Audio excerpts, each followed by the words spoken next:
அரசு அணைக்கட்டு விவகாரத்தில் நீர்வளத்துறையும் முதலமைச்சரும் உரிய நடவடிக்கைகளை எடுத்து வருவதாக சட்டத்துறை அமைச்சர் ரகுபதி தெரிவித்துள்ளார். புதுக்கோட்டையில் சட்டத்துறை அமைச்சர் ரகுபதி செய்தியாளர்களை சந்தித்து பேட்டியளித்தார். அப்போது பேசிய அவர், கேரள அரசு அணைக்கட்டும் விவகாரத்தில் தமிழ்நாடு முதலமைச்சரும் நீர்வளத்துறை அமைச்சரும் உரிய நடவடிக்கைகளை எடுத்து வருகின்றனர். மேலும் தொடர்ந்து பேசிய அவர், முல்லை பெரியாறு விவகாரத்தில் உச்சநீதிமன்றம் தீர்ப்புக்கு எதிராக மத்திய அரசு எந்த நடவடிக்கையும் எடுக்க முடியாது என்று திட்டவட்டமாக பேசினார். எழுதியிருக்காங்க, உச்சநீதிமன்ற தீர்ப்புக்கு எதிராக ஒன்றிய அரசு எந்த நடவடிக்கையும் எடுக்க முடியாது, எடுக்க மாட்டாங்க.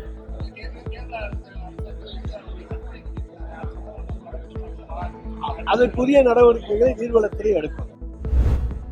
மக்கள் பயன்படுத்தக்கூடிய கார், ஆட்டோ, பைக் உள்ளிட்ட வாகனங்களை பயன்படுத்துவதற்கான இஷ் என்ற புதிய செயலி சென்னை சைதாப்பேட்டையில் அறிமுகப்படுத்தப்பட்டது. இந்த செயலியின் முக்கிய அம்சங்களாக வாடிக்கையாளர்கள் மாதம் ஒருமுறை ரீசார்ஜ் செய்து கொள்ளலாம் என்றும், பாதுகாப்பான பயணத்தை மேற்கொண்டு உறுதி செய்து கொள்வதற்கு பயணிகள் குறுஞ்செய்தி மூலமும் தொடர்பு கொண்டு உறுதி செய்து கொள்வதற்கான வசதிகள் செய்யப்பட்டுள்ளதாகவும் இயக்குனர் தெரிவித்துள்ளார். அதில் நாங்கள் மெயினாக ஃபோக்கஸ் பண்ணுறது எல்லாமே மக்களுக்கான சர்வீஸ் ஓரியன்டு தான். இதுதான் எங்களோட பிரதானமான ஒரு சர்வீசஸ். இதில் ஃபஸ்ட்டு நாங்கள் இஷ் கேப்னு ஆரம்பிக்கிறோம். ஸோ ஆல்ரெடி மார்க்கெட்டில் பார்த்திங்கன்னா ஓலா, ஊபர், மற்ற கம்பெனிஸ்லாம் இருக்குது காம்படிட்டர். இப்போ நாங்கள் புதுசாக லான்ச் பண்ணியிருக்கோம். எங்களுக்கும் அவங்களுக்கும் என்ன டிஃப்ரென்ஸ் நீங்கள் கேட்டிருந்தீங்கன்னா, இது மந்த்லி ரீசார்ஜ் பண்ணுறது. நம்ம மொபைல் மந்த்லி ஒன்ஸ் ரீசார்ஜ் பண்ணால் 30 நாள் நம்ம யூஸ் பண்ணுறோம், 28 நாள் யூஸ் பண்ணுறோம். அந்த மாதிரி எல்லா drivers, cab drivers, auto drivers, bike drivers மாதத்தில் ஒரு நாள் ரீச் பண்ணாலே போதும். அணை விஷயத்தில் தமிழக அரசு அலட்சியம் காட்டினால் எடப்பாடி தலைமையில் போராட்டம் நடத்தவும் தயங்க மாட்டோம் என RB உதயகுமார் எச்சரித்துள்ளார். மதுரை மாவட்டம் திருமங்கலம் அருகே உள்ள வில்லூர் கிராமத்தில் அதிமுக பொதுச் செயலாளர் எடப்பாடி பழனிசாமி பிறந்தநாளையொட்டி அன்னதான விழா நடைபெற்றது.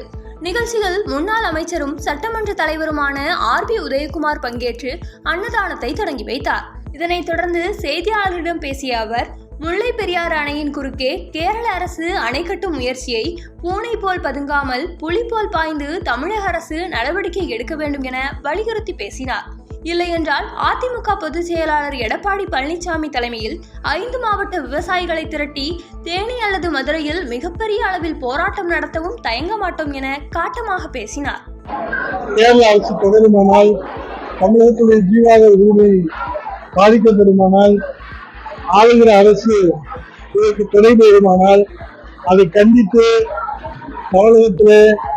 தமிழகத்துடைய ஜீவாதார உரிமை காப்பதற்காக புரட்சித்தலைவர் இதய அம்மா அவர்கள் தொடர் சட்ட போராட்டம் நடத்தி பெற்றுத்தந்த அந்த உரிமையை நிலைநாட்டுவதற்காக எங்கள் இதய தெய்வம், கழகத்தின் காவல் தெய்வம் புரட்சித்தலைவர் ஐயா எடப்பாடியார் வருங்கால முதலமைச்சர் அவர்களை தேனி மாவட்டம் அல்லது மதுரை மாவட்டத்திலே நேரிலே அழைத்து ஒட்டுமொத்த விவசாயிகளை திரட்டி கேரள அரசுக்கு இன்றைக்கு அதற்கு துணை போகிற தமிழகத்தின் ஜீவாதார உரிமை காவல் கொடுக்கிற திமுக அரசுக்கு எச்சரிக்கையாக மாபெரும் போராட்டங்களை நடத்துவதற்கும் புரட்சித் தலைவர் எடப்பாடியாருடைய ஆணையை பெற்று அவரை நேரிலே அழைத்து புரட்சித் தலைவர் எடப்பாடியார் ஐயா அவருடைய தலைமையிலேயே தமிழகத்தின் ஜீவாதார உரிமையை, விவசாய உரிமை காப்பதற்கு போராட்டம் நடத்துவதற்கும் நாங்கள் ஒருபொழுதும் அஞ்ச மாட்டோம். பாதகம் செய்பவரை கண்டால் நாம் பயங்கொள்ளலாகாது பாப்பா, மோதி மிதித்து விடு பாப்பா,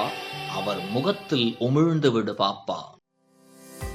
அண்மை செய்திகளை உடனுக்குடன் தெரிந்து கொள்ள இணைந்திருங்கள் இயம்நாடு தொலைக்காட்சியுடன்.